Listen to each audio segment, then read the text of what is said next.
ഇത് മാസ് മോട്ടോഴ്സിൽ നിന്നാണ് നമ്മൾ ഹോണ്ട ഡിയോ വണ്ടി ജനറൽ സർവീസായിട്ട് നമ്മൾ കയറ്റിയതാണ്. അതേപോലെ തന്നെ ഒരു പൊട്ടൽ സൗണ്ട് കാര്യങ്ങളൊക്കെ പറഞ്ഞിട്ടുണ്ട് വണ്ടിക്ക്. അപ്പോൾ സർവീസുമായി ബന്ധപ്പെട്ട് നമ്മളതിൻ്റെ ബാക്ക് ബ്രേക്ക് ലൈനറൊക്കെ ചെക്ക് ചെയ്യാൻ വേണ്ടി അയച്ചാണ്. ലൈനറൊക്കെ മാക്സിമം തീർന്നു നിൽക്കണം കേട്ടോ. ഇത് കമ്പനി ലൈനറാണ് കിടക്കുന്നത്, ഹോണ്ടയുടെ ഒറിജിനൽ ലൈനർ തന്നെയാണ്. പക്ഷേ പരമാവധി ഉപയോഗിച്ച് കഴിഞ്ഞുണ്ട്. അതേപോലെ തന്നെ നമുക്ക് ബ്രേക്കിൻ്റെ ക്യാമൊക്കെ ടൈറ്റായി തുടങ്ങിയിട്ടുണ്ട്. അപ്പോൾ അതൊന്ന് കഴിച്ച് ഗ്രീസ് ചെയ്തതിന് ശേഷം നമുക്ക് ബ്രേക്ക് ലൈനർ ഒന്ന് മാറ്റേണ്ടി വരും കേട്ടോ. പിന്നെ അതിൻ്റെ എയർ ഫിൽറ്ററിൻ്റെ ഭാഗമൊക്കെ ചെക്ക് ചെയ്യുമ്പോൾ എയർ ഫിൽറ്ററൊക്കെ നല്ല ഫിൽറ്ററാണ്. കുറച്ച് പൊടിയൊക്കെ ഉണ്ട്, അതൊക്കെ ഒന്ന് ക്ലീൻ ചെയ്യാവുന്നുള്ളൂ. ഹോണ്ടയുടെ കമ്പനി ഫിൽറ്റർ തന്നെ കിടക്കണേ, ഒറിജിനൽ ഫിൽറ്റർ കിടക്കണേ. അതൊന്ന് തുടച്ച് ക്ലീനാക്കി റീസെറ്റ് ചെയ്താൽ മതി. ക്ലച്ചിൻ്റെ ഭാഗം നമ്മൾ ചെക്ക് ചെയ്യുന്ന സമയത്തുണ്ടല്ലോ, ക്ലച്ചിൻ്റെ ഭാഗം ചെക്ക് ചെയ്യുമ്പോൾ നമുക്ക് ഇവിടെ ഓയിൽ സീലുകൾ ലീക്ക് തുടങ്ങിയിട്ടുണ്ട്. പറയാൻ കാരണം ഇവിടെയൊക്കെ നോക്കുമ്പോൾ ഓയിൽ മയം കണ്ട ഈ സൈഡിലേക്ക്. അപ്പോൾ ചെറുതായിട്ടുള്ളൂ, പക്ഷേ എങ്കിൽ കൂടി നമുക്കത് കൈയോടൊന്ന് മാറ്റിയിടാം. ഈ സൈഡൊക്കെ ഒരുവിധം ആയി തുടങ്ങിയിട്ടുണ്ട്. അപ്പോൾ അത് കൈയോടെ മാറ്റി ഒന്ന് ക്ലീൻ ആക്കിയിട്ട് നമുക്ക് റീസെറ്റ് ചെയ്യാം. കാരണം ഈ ഭാഗത്ത് നമുക്ക് ബെൽറ്റ് കാര്യങ്ങളൊക്കെ വർക്ക് ചെയ്യുന്നതാണ്. അപ്പോൾ സ്വാഭാവികമായിട്ട് ഈ ഭാഗത്തേക്ക് നമുക്ക് ഓയിലിൻ്റെ അംശമൊന്നും വരാൻ പാടില്ല. കാരണം എന്ന് വെച്ചാൽ അത് ഇവിടെയൊക്കെ നോക്കുമ്പോഴും ഓയിലിൻ്റെ മയമൊക്കെ ഉണ്ട്, അതിനകത്ത് കണ്ണൊക്കെ ഓയിലാണ്. അതൊക്കെ ഒന്ന് ക്ലീൻ ആക്കിയിട്ട് നമുക്കൊന്ന് റീസെറ്റ് ചെയ്യാം. പിന്നെ ബെൽറ്റിൻ്റെ കണ്ടീഷൻ ചെക്ക് ചെയ്യുമ്പോൾ ബെൽറ്റ് ഓൾറെഡി പൊട്ടലുണ്ട്. കമ്പനി ഹോണ്ടയുടെ ഒറിജിനൽ ബെൽറ്റിൻ്റെ കിടക്കണേ.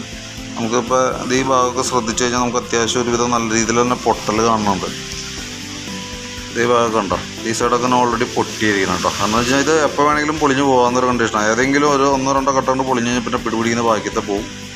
വണ്ടി ഓട്ടത്തിൽ തന്നെ വഴി വിട്ടു പോകുന്ന സിറ്റുവേഷൻ വരും. അപ്പോൾ അതൊന്നും മാറ്റി കളയാം. അതിൻ്റെ മാക്സിമം ലൈഫിലേക്ക് എത്തിയിട്ടുണ്ട്. പിന്നെ അതിൻ്റെ വേരിയേറ്റർ ബോഡി ബോസ് ഡ്രൈവ് ഒക്കെയാണത്. അത് നോർമലി നമ്മൾ ചെക്ക് ചെയ്ത് നോക്കുമ്പോൾ സാധാരണ രീതിയിൽ നമ്മുടെ ഉപയോഗം അനുസരിച്ച് നോക്കുമ്പോൾ അതിൻ്റേതായിട്ടുള്ള തേമാനമുള്ളൂ. വേറെ കൂടുതലായിട്ടുള്ള പ്രോബ്ലം ഒന്നുമില്ല. ഇതതിൻ്റെ വെയിറ്റ് സെറ്റ് യൂണിറ്റാണ്. അപ്പോൾ ഇതൊക്കെ ഒന്ന് അഴിച്ച് ക്ലീൻ ചെയ്ത് അതിൻ്റെ പിന്നൊക്കെ ഒന്ന് ഗ്രീസ് ചെയ്യണം. ഈ ബാക്കിൽ തന്നെ ഈ ഫേസ് മൂവിങ് പാർട്സാണ് കൂടുതൽ ഇതിനകത്ത് വരാം. അപ്പോൾ അതിൻ്റെ ഈ പിന്നുകൾക്കൊക്കെ ചെറിയ തേമാനം വന്നിട്ടുണ്ട്. അപ്പോൾ ആ പിന്നുകളും അതിൻ്റെ റോളറും മാറ്റി നമുക്ക് റീസെറ്റ് ചെയ്യാം. ഏകദേശം എനിക്ക് ഒരു 100 രൂപ ആ റേഞ്ചൊക്കെയാണ് വരുള്ളൂ എല്ലാം കൂടിയിട്ട്. അതായത് 3 റോളറും 3 പിന്നും വരും. കാരണം എന്ന് വെച്ചാൽ ഇതിൻ്റെ ഈ ഹോളിൻ്റെ ഉള്ളിൽ കിടന്ന് വർക്ക് ചെയ്യാം. അപ്പോൾ അത് ഇപ്പോൾ തന്നെ ചെറിയൊരു ഓവൽ പോലെ ആയി തുടങ്ങിയിട്ടുണ്ട്. അപ്പോൾ അത് കൈയോടെ പിന്ന് മാറ്റിയിടുമ്പോൾ സ്വാഭാവികമായിട്ടും ഇത് പിന്നും കൂടി ആ തേമാനം വരാം. അപ്പോൾ ആ പിന്നിൻ്റെ ഗ്യാപ്പ് പുതിയത് വന്നു കഴിയുമ്പോൾ അതാണ്ട് ഫില്ലായി പോയിക്കോളും കേട്ടോ. തേമാനം ഉണ്ട്, പക്ഷേ എങ്കിൽ കൂടി നമുക്ക് ആ പിന്ന് മാറ്റിയിട്ടൊന്ന് ഗ്രീസ് ചെയ്ത് കഴിഞ്ഞാൽ നമുക്ക് കൂളായിട്ട് ഉപയോഗിക്കാം, കുഴപ്പമില്ല. പിന്നെ കിക്കറിൻ്റെ ഭാഗം വീലൊക്കെ ഒന്ന് അഴിച്ച് ഗ്രീസ് ചെയ്യണം. പിന്നെ നമ്മളതിൻ്റെ കാർബറേറ്റർ യൂണിറ്റ് ഒന്ന് അഴിച്ചിട്ടുണ്ട്. കാരണം എന്ന് വെച്ചാൽ വണ്ടി ആക്സിലേറ്ററിന് കൊടുത്തിട്ട് കുറയ്ക്കുന്ന സമയത്ത് ഒരു പൊട്ടലുണ്ട്. തന്നെയല്ല നമുക്ക് നമ്മളിതിൻ്റെ പൊല്യൂഷൻ്റെ കണ്ടീഷൻ ചെക്ക് ചെയ്ത് നോക്കുമ്പോൾ പൊല്യൂഷൻ ഫെയിൽഡാണ്. അപ്പോൾ നമുക്ക് പൊല്യൂഷൻ കൊടുക്കേണ്ടതായിട്ടുണ്ട്. അപ്പോൾ അതും പ്രകാരം നമുക്ക് കാർബറേറ്റർ യൂണിറ്റ് കൂടി ഒന്ന് അഴിച്ച് ക്ലീൻ ആക്കുന്നുണ്ട്. കാരണം ഇപ്പോൾ പൊല്യൂഷൻ ഇല്ലാണ്ട് നമുക്കിപ്പോൾ ഓടിക്കൽ റിസ്ക്കാണ്. അപ്പോൾ അതുകൊണ്ട് തന്നെ കൂട്ടത്തേക്കൂടെ നമ്മൾ പൊല്യൂഷൻ കൂടി എടുക്കുന്നുണ്ട് കേട്ടോ. അപ്പോൾ കാർബറേറ്ററിൻ്റെ ഭാഗം നമ്മൾ അഴിച്ച് ക്ലീൻ ചെയ്ത് റീസെറ്റ് ചെയ്യുന്നുണ്ട്. അപ്പോൾ നമ്മൾ ചെക്ക് ചെയ്യുന്ന സമയത്ത് നമുക്ക് ഈ സ്ലോ ജെറ്റൊക്കെ അത്യാവശ്യം നല്ല രീതിയിൽ തന്നെ ബ്ലോക്കാണ്. ഇതിൻ്റെ ഹോൾ എന്ന് പറയുമ്പോൾ വളരെ സെൻസിറ്റീവായിട്ടുള്ള ചെറിയൊരു ഹോളാണ്. ഒരു മുടിനാര് പോലും കയറാത്ത കണ്ടീഷനുള്ള അത്രയും ചെറിയ ഹോൾ. അപ്പോൾ അതൊക്കെ ശരിക്കും പറഞ്ഞാൽ വന്ന് ബ്ലോക്കാണ്. അപ്പോൾ കാർബറേറ്റർ ക്ലീനർ ഉപയോഗിച്ച് ക്ലീൻ ചെയ്തതിന് ശേഷം നമുക്ക് ഈ സ്ലോ ജെറ്റ് മാത്രം ഒന്ന് ചേഞ്ച് ചെയ്തിടാം. പിന്നെ എൻജിൻ റൂമിൻ്റെ ഉള്ളിലൊക്കെ നോക്കുമ്പോൾ അത്യാവശ്യം ചെളി എന്ന് പറഞ്ഞാൽ അത്യാവശ്യം നല്ല രീതിയിൽ ചെളി ഉണ്ട് ഇതിനുള്ളിലൊക്കെ.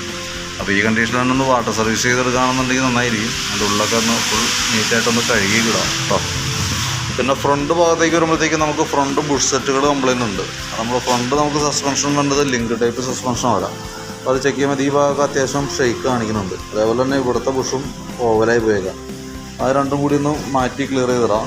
ഫ്രണ്ട് ബ്രേക്ക് ലൈനർ നമുക്ക് അത്യാവശ്യം ഉപയോഗിക്കാനുണ്ട്. അപ്പോൾ അത് ബ്രേക്ക് ക്യാമൊക്കെ ഒന്ന് അഴിച്ച് ഗ്രീസ് ചെയ്തിടാം. ബ്രേക്ക് ലൈനർ അത് തന്നെ യൂസ് ചെയ്യാം കേട്ടോ.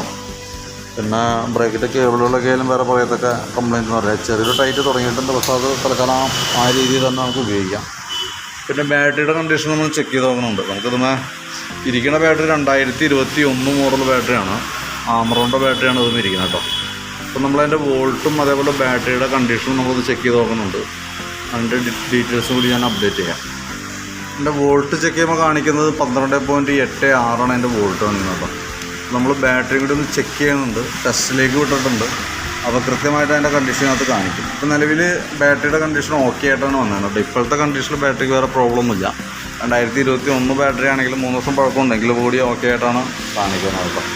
പിന്നെ നമ്മൾ ഈ ഭാഗത്തേക്ക് വരുമ്പോൾ നമുക്ക് അതിൻ്റെ സ്പാർക്ക് പ്ലഗിൻ്റെ ഭാഗമൊന്ന് അഴിച്ച് ചെക്ക് ചെയ്യാനുണ്ട്. പ്ലഗ് അത്യാവശ്യം കുറച്ച് കാർബണൊക്കെ ഉണ്ട് ഇതിനകത്ത്. അപ്പോൾ അതൊക്കെ ഒന്ന് ക്ലീൻ ചെയ്തിട്ട് ഒന്ന് റീസെറ്റ് ചെയ്യും. ഈ പ്ലഗിൽ കൂടുതൽ കാർബൺ വരുമ്പോൾ അതിൽ നമുക്ക് മനസ്സിലാക്കാം ഹെഡിനകത്ത് കരി ഉണ്ടെന്നുള്ളതാണ് കേട്ടോ. അപ്പോൾ നമുക്ക് എന്തെങ്കിലും നമുക്ക് ബാക്കിയത്തെ ഭാഗങ്ങളൊന്ന് ക്ലിയർ ചെയ്തിട്ട് പൊല്യൂഷനൊന്ന് അടിച്ച് നോക്കാം. പൊല്യൂഷൻ ഫെയിൽഡ് ആവുകയാണെങ്കിൽ സ്വാഭാവികമായിട്ടും അതിൽ തന്നെ നമുക്ക് മനസ്സിലാക്കാം. അല്ലെങ്കിൽ തന്നെ നമുക്ക് അതിൻ്റെ ഹെഡിനകത്ത് അത്യാവശ്യം കരിയുണ്ട്. പറയാൻ കാരണം എന്ന് വെച്ചാൽ പ്ലഗിൻ്റെ ആ കറക്റ്റ് ഡിപ്പ് നോക്കുമ്പോൾ നമുക്ക് കൃത്യമായിട്ട് മനസ്സിലാവും. അതിനകത്ത് അത്യാവശ്യം കാർബൺ ഡെപ്പോസിറ്റ് ഉണ്ട് അതിനകത്ത്. അപ്പോൾ പൊല്യൂഷൻ നമുക്ക് പുറമേ നിന്ന് എടുക്കാവുന്ന കണ്ടീഷനിൽ മാക്സിമം ട്രൈ ചെയ്തിട്ട് പൊല്യൂഷൻ എടുത്തു നോക്കാം കേട്ടോ. ഫെയിൽഡാണെങ്കിൽ ഈ പറഞ്ഞ പോലെ ഹെഡ് ഡീകാർബണൈസിങ് ഒക്കെയാണ്. ശരിക്കും അത് ചെയ്യേണ്ട ടൈമൊക്കെ കഴിഞ്ഞുണ്ട്. അപ്പോൾ നമുക്കത് തൽക്കാലം നമുക്ക് മറ്റേപാട് എടുക്കാവുന്ന കണ്ടീഷനിൽ ചെക്ക് ചെയ്ത് നോക്കാം. മാക്സിമം ട്രൈ ചെയ്യാൻ കിട്ടാൻ വേണ്ടി ട്യൂൺ ചെയ്ത് എടുക്കാനായിട്ട് പരിശ്രമിക്കാം. ഓക്കെ. പിന്നെ എഞ്ചിൻ്റെ ഭാഗം, എഞ്ചിൻ ഓയിൽ നമ്മൾ ചെക്ക് ചെയ്യുന്നുണ്ട്. നമുക്കതിൻ്റെ കളറിൽ കാര്യമായിട്ട് വ്യത്യാസം തോന്നണമെന്നില്ല. ലെവൽ ഒരു അല്പം കുറവാണ്, നമുക്ക് ടോപ്പ് അപ്പ് ചെയ്താൽ മതി. ഇതിൻ്റെ ശരിക്കും പറഞ്ഞാൽ കളർ നോക്കി നമുക്ക് 100% പറയാൻ പറ്റില്ല കേട്ടോ. കാരണം ഞാൻ എഞ്ചിൻ ഓയിൽ ക്ലിയറായിട്ട് ചെയ്തു പോകണ വാഹനങ്ങളാണെങ്കിൽ അതിൻ്റെ കളർ ചേഞ്ച് കാര്യമായിട്ട് ഉണ്ടാവില്ല. അതിൻ്റെ എഞ്ചിൻ്റെ ഉള്ളിൽ അഴുക്ക് കാര്യമായിട്ടുണ്ടാവില്ല, കുറവായിരിക്കും. അപ്പോൾ 3000 കിലോമീറ്റർ ഓടിയിട്ടുണ്ടെങ്കിൽ ഒന്നും നോക്കണ്ടാതെ മാറ്റിക്കളയാനാണ് ബെറ്റർ കേട്ടോ. പിന്നെ അതേപോലെ നമുക്ക് അതിൻ്റെ സെക്കൻഡറി ഫിൽറ്റർ യൂണിറ്റ് ഫോം ടൈപ്പാണ്, അത് പൊടിഞ്ഞു തുടങ്ങിയിട്ടുണ്ട്. അപ്പോൾ നമ്മൾ മാറ്റണം കേട്ടോ. പിന്നെ അതിൻ്റെ എയർ ഫീൽഡിൻ്റെ യൂണിറ്റ് നമുക്കൊന്ന് അഴിച്ച് ക്ലീൻ ചെയ്യേണ്ടതായിട്ടുണ്ട്. അതിൻ്റെ ഈ വാൽവൊക്കെ ഓപ്പൺ ആയിട്ട് ഇരുന്നായിരുന്നു. അപ്പോൾ അതൊക്കെ ഒന്ന് ഫുൾ ക്ലീൻ ചെയ്ത് റീസെറ്റ് ചെയ്യണം. അപ്പോൾ കാർബേറ്ററും കൂട്ടത്തിക്കട അതുകൂടി ഒന്ന് ക്ലീൻ ചെയ്തിടുന്നുണ്ട്. പിന്നെ ജനറലായിട്ടുള്ള സർവീസ്, ബുഷ് സെറ്റ് ചേഞ്ചിങ്, ബെൽറ്റിൻ്റെ കണ്ടീഷൻ, ഇതെല്ലാം ഉൾപ്പെടുത്തിയിട്ടുള്ളൊരു എസ്റ്റിമേറ്റ് ഞാൻ നോക്കിയിട്ട് അതിൻ്റെ ഡീറ്റെയിൽസ് ഒന്ന് പറയാം. അപ്പോൾ നോക്കിയിട്ടൊന്ന് റിപ്ലൈ ഇടണം കേട്ടോ. കാരണം അതനുസരിച്ചിട്ട് വേണം നമുക്ക് വർക്ക് കംപ്ലീറ്റ് ചെയ്യാനായിട്ട്. ഓക്കെ.